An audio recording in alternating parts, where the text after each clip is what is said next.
Prosecution against Mayor Adams is the U.S. Attorney for the Southern District of New York. His name is Damien Williams. He's a Democrat, first black lawyer to hold a position. He just completed the press conference in Lower Manhattan, laying out the case against the mayor. And our NJ Burkett was inside the room listening as the U.S. Attorney laid out the facts of this case. I guess, NJ, the first question we have for you, just your impression of these charges, like the case laid out against the mayor. Well, Sandra, as you know, there are 5 counts in this indictment. One count is wire fraud.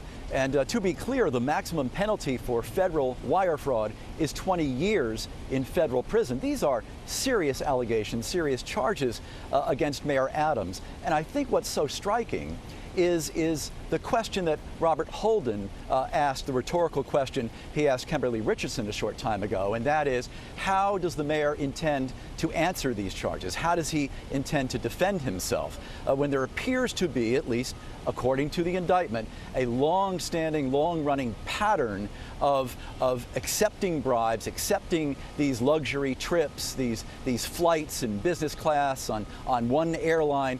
Basically, the mayor, according to the federal indictment, was flying around the world in business class on Turkish Airlines. And then when the Turks came to him and said, you know what? It's time to make good on all that we've given you. We need you to fast track the approval of this building because Erdogan is coming to the city. How will the mayor attempt to explain all of this? And also, Sandra, very important to note, is the alleged attempts to cover up the conduct. And as has been said so many times, the cover-up is sometimes as bad or worse than the crime, Sandra. NJ, I just want to follow up. It seemed to me during that press conference the U.S. Attorney really understood the weight of the charges in this case and the impact it would have on this city, very carefully laying out what they were doing. What was the impression for you inside the press conference when you were listening to it? Well, there was an air of tension in the room because many of us had a chance to read the indictment ahead of time. It's like 57-something pages, and I had read through it.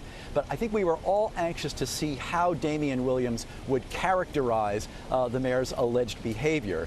And look, he was somber, suitably so, but he's also very, very firm. And I think what struck a lot of us at the end of his remarks was when he said, look, anybody else who has information for us, this case is not over.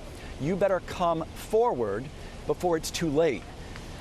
That was pretty heavy, Dave.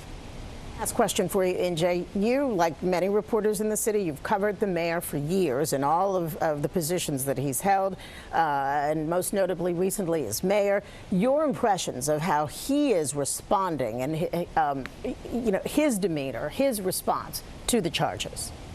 Right. Well, Sandra, I have covered Mayor Adams going back to when he was a police captain with 100 blacks in law enforcement who care, and that's going back over 30 years. And I think what's so striking to me now is that Adams, for the last 10 months or 11 months, knowing that he was under federal investigation and then knowing that they had seized his cell phones, knowing that they were talking to some of his staffers, how he was able to carry on the way he has carried on for the past several months, knowing that he knows what they know. And he was still able to carry on the business of everyday governance in New York City. Standing back from all of this, now that I see what the feds know, and knowing that Adams knew what they knew, it's remarkable to me that he was able to maintain such a poker face, and that he was so able and even maybe even unfazed in carrying on the business, the day-to-day business of governing the city of New York. That's pretty striking. And the fact that the mayor said today at his press conference this morning that he intends to fight all of this, and that he's not going away, that he's not going to resign, he's going to continue to soldier on, that is the Eric Adams that I have known for many years. The Eric Adams who says, look, don't count me out, I'm going to keep fighting. And so, in essence, I wasn't surprised at all to hear him say that and to see him take the positions that he's taking, Sandra.